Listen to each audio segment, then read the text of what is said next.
সেদিন সন্ধ্যায় ঝিরঝিরিয়ে বৃষ্টি ঝরছে। লণ্ঠনের আলোয় চম্পেশ করে একখানা গল্প লেখার জন্য কলম বাগিয়ে ধরেছি। অমনি সময় কলিং বেল বেজে উঠল। বাজলো বলা ভুল হবে, বাজতে লাগলো। লেখার মুডটাই নষ্ট হলো, খাপ্পা হয়ে গেল।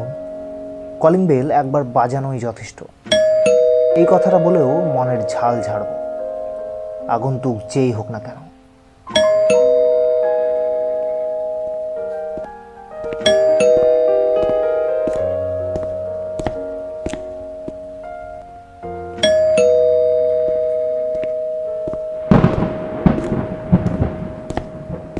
দরজা খুলে দেখি ঢ্যাংকেটো চেহারার পৌড়ো এক মিষ্টি হাসি। কিছু বলার আগে, নমস্কার, আপনি কি বিখ্যাত লেখক নকুড়চন্দ্র গুই? আপনার সঙ্গে কিছু জরুরি বার্তা কথা আছে, কথাবার্তা আছে। বিখ্যাত কথাটায় প্রশংসা ছিল, আর প্রশংসা শুনলে কোন লেখক না খুশি হন। আমিও খুশি হলাম বই কি। আসুন আসুন, ভেতরে এসে বসুন, তারপর কথাবার্তা হবে।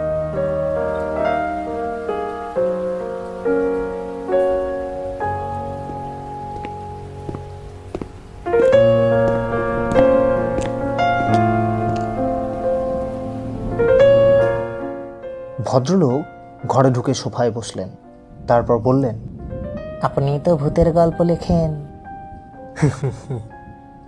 ওই মাঝে মাঝে দু চারটে লিখি আর কি। তো আপনি কি? আমার কথা পরে হবে, আগে আপনি আমার প্রশ্নের জবাব দিন। তা কি প্রশ্ন আপনার? ওই যে বললুম, আপনি কি ভূতের গল্প লেখেন? আপনি কি কখনো ভূত দেখেছেন? লেখকরা যা লেখেন কল্পনা করেই লেখেন। ভূতের গল্প লিখতে সচক্ষে ভূত দেখতেই হবে, এটা কোনো যুক্তি নয়। তার মানে আপনি বানিয়ে লেখেন, সুতরাং আপনি মিথ্যে কথা লেখেন। আপনি একজন মিথ্যুক। কি যাতা বলছেন আপনি? ঠিকই বলেছি। আপনি জানেন, চীনে ভূতের গল্প লেখা মানা, লিখলেই জেলে ঢুকিয়ে দেয়। শুধু তাই নয়, জেলে ঢুকিয়ে মেথরের কাজ করিয়ে ছাড়ে। চীনে কি হয় তা নিয়ে আমার মাথা ব্যথা নেই। আর দেখুন, আমার সময়ের দাম আছে, আপনি আসতে পারেন। ভদ্রলোক আমাকে গ্রাহ্য করলেন না, বললেন, ঢুকে যখন পড়েছি তখন সহজে বেরোচ্ছি না। অন্তত একটা চূড়ান্ত বোঝাপড়া যতক্ষণ না হচ্ছে। কি মুশকিল? বোঝাপড়াটা কিসের? এই যে ভূতের ব্যাপারটা। ঠিক বুঝলাম না। আপনি মানে আপনার মতো যারা ভূতের গল্প লেখেন, তারা কেউ ভূত দেখেননি, অথচ ভূত নিয়ে গল্প লেখেন। আপনারা মিথ্যুক। আপনাদের চীনা শাস্তির ব্যবস্থা করা উচিত। বেশ, গভর্নমেন্টকে বলুন ব্যবস্থা করতে। ভূতেদের না দেখে গল্প লেখা অন্যায়, কারণ এতে খামোখা ভূতেদের ডিস্টার্ব করা হয়। চীনারা এটা বুঝেছে বলেই শাস্তির ব্যবস্থা করেছে। ভূত না দেখে ভূতেদের গল্প লিখলে ডিস্টার্ব করা হয় বলছেন? কথাটা বুঝলাম না। খুব সহজ কথা। যাদের সচক্ষে দেখেননি তাদের কথা লিখছেন, তার মানে আপনি তাদের সম্পর্কে ভুল ইনফরমেশন দিচ্ছেন। তারা যা নয় তাই লিখছেন, তার মানে দাঁড়াচ্ছে আপনি সত্যের অপলাপ করছেন। তার মানে আপনি বলছেন সত্যি সত্যি ভূত আছে? আলবৎ আছে। আপনারা যা তাদের সম্পর্কে লিখছেন তা কখনো সত্যিকারের ভূতের কথা নয়, নকল ভূতের কথা। আপনারা পাঠকদের ঠকিয়ে পয়সা কামাচ্ছেন। দেখুন, গল্প মানেই তো তাই, বাস্তবের সঙ্গে কল্পনার মিলন। কোথায় বাস্তব? বাস্তবের বটুকুও তো দেখেননি। আহা, দেখিনি, কিন্তু শুনেছি। সবই যে সচক্ষে দেখে লিখতে হবে তার কোনো মানে নেই। ধরুন সম্রাট অশোককে আমি সচক্ষে দেখিনি, কিন্তু তাকে নিয়ে গল্প লেখা যাবে না? সম্রাট অশোক তো আর ভূত নয়। দেখুন, এ নিয়ে আপনার সঙ্গে তর্ক করার আমার কোনো ইচ্ছে নেই। আপনি দয়া করে আসুন। একবার যখন ঢুকে পড়েছি, হেস্তনেস্ত না করে সহজে বেরুচ্ছি নে। দেখুন, আমি পুলিশকে ফোন করব বলে দিচ্ছি। করুন, তবে আপনাকে একটা সুপরামর্শ দিতে এসছি। ভূতের গল্প লিখতে হলে সত্যিকারের ভূত আগে দেখা দরকার। তাদের সম্পর্কে রং ইনফরমেশন দিয়ে গুলতানি করার কোনো মানে হয় না, এটা অন্যায়। এতে ভূতেদের অপমান করা হয়। সত্যিকারের ভূত বলে কিছু নেই। ভূত প্রেত মানুষের 100% কল্পনা। ও, কল্পনা 100%? আলবাত 100%। আপনি শিওর সত্যিকারের ভূত নেই? না, নেই। দেখতে চান? চাই, দেখান। দেখতেই তো পাচ্ছেন। তার মানে কোথায় দেখতে পাচ্ছি? আপনার চোখের সামনে। না হেসে আর পারলাম না। তার মানে আপনি বলতে চাইছেন আপনি ভূত? ঠিক ধরেছেন। কিন্তু আপনি যে ভূত তার প্রমাণ কি?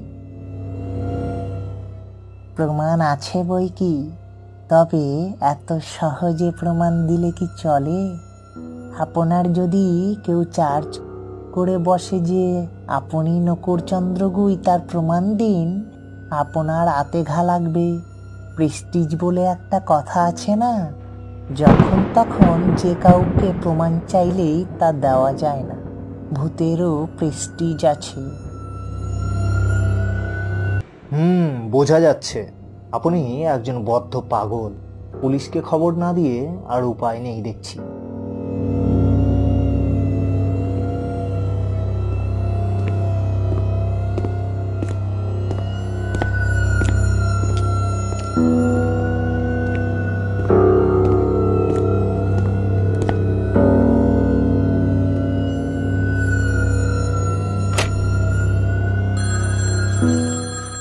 Hello, police station. হ্যালো, বলুন কি অসুবিধে? আমার ঘরে জোর করে এক লোক ঢুকে পড়েছে। কাইন্ডলি কেউ এসে একটু ব্যবস্থা করুন। হাতে অস্ত্র আছে নাকি? না না, সেসব কিছু নেই। টাকা পয়সার দাবি করেছে কি? না না, ব্যাপারটা হলো লোকটা বদ্ধ পাগল। তাই বুঝি? তাহলে কোনো মেন্টাল হসপিটালে খবর দিন। কি আশ্চর্য! আশ্চর্য কিসের? পাগল টাগলের হ্যাপা সামলানো পুলিশের ডিউটির মধ্যে পড়ে না। কাইন্ডলি কথাটা শুনুন আগে। বলুন। লোকটা বলছে সে একজন ভূত। তাহলে ভূতের রাজাকে ডাকুন। আপনারা কেউ আসবেন না তাহলে? সরি, এটা পুলিশের ডিউটির মধ্যে পড়ে না। ফোন রাখার শব্দ হলো। কি করব ভাবছি। এমন সময় হঠাৎ মনে পড়ে গেল লালহাজার পুলিশ হেডকোয়ার্টারে আমার এক পরিচিত অফিসার আছেন।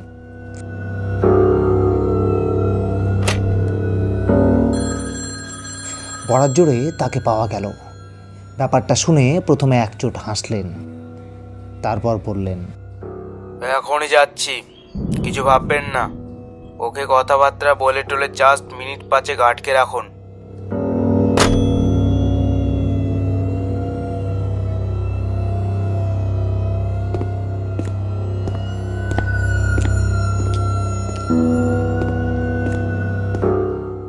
ও মশাই, শুনছেন? শুনেছি। লালবাজার থেকে পুলিশ আসছেন। এখনো বলছি, আপনাকে বিপদে ফেলতে চাইনি, আপনি কেটে পড়ুন। কে আসছে বললেন? লালবাজার ক্রাইম ব্রাঞ্চের ইন্সপেক্টর বঙ্কু বিহারী ধারা। ও, বঙ্কু আসছে বুঝি? বাহ, খুব ভালো, খুব ভালো। ভালো মানে? ওকে চেনেন বুঝি? খুব চিনি। বঙ্কু আমার ছোটবেলার বন্ধু। চালাকি করবেন না। সারা রাত সারাদিন মাইকের চোটে ঘুমোতে পারিনি, বড্ড ঘুম আসছে।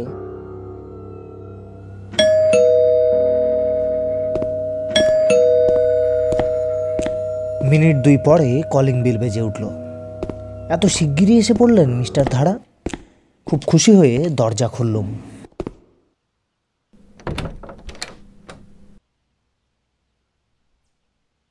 আছে না পালিয়েছে? আছে।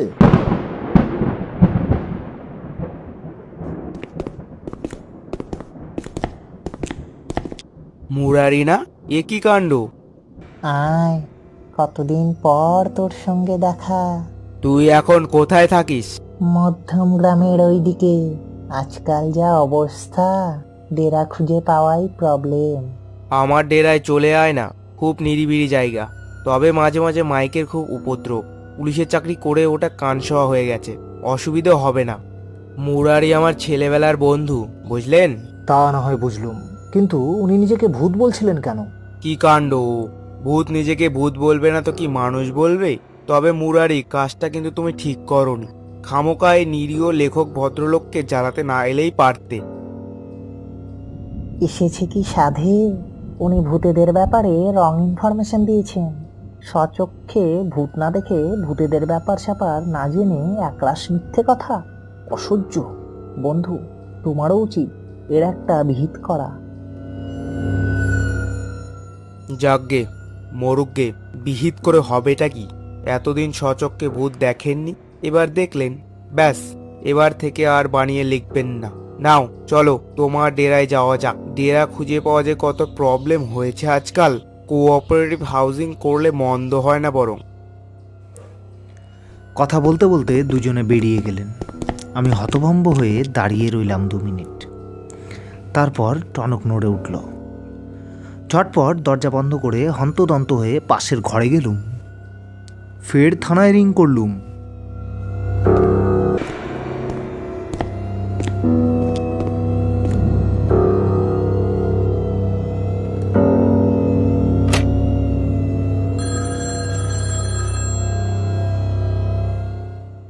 হ্যালো, আমি নকুলচন্দ্র গুই বলছি। একটু আগে একটা লোকের কথা বলছিলাম। লোকটা চলে গেছে তো? হ্যাঁ, কিন্তু একটা খবর জানতে চাইছি। লালবাজার ক্রাইম ব্রাঞ্চের ইন্সপেক্টর বঙ্কু বিহারী কাগজে খবর পড়েননি? ডাকাতদের সঙ্গে সংঘর্ষে গত রাত্রি উনি মারা গেছেন। এই পর্যন্ত শুনেই ফোন নামিয়ে রাখলুম। তারপর নাক কান দুটি মলে প্রতিজ্ঞা করলুম।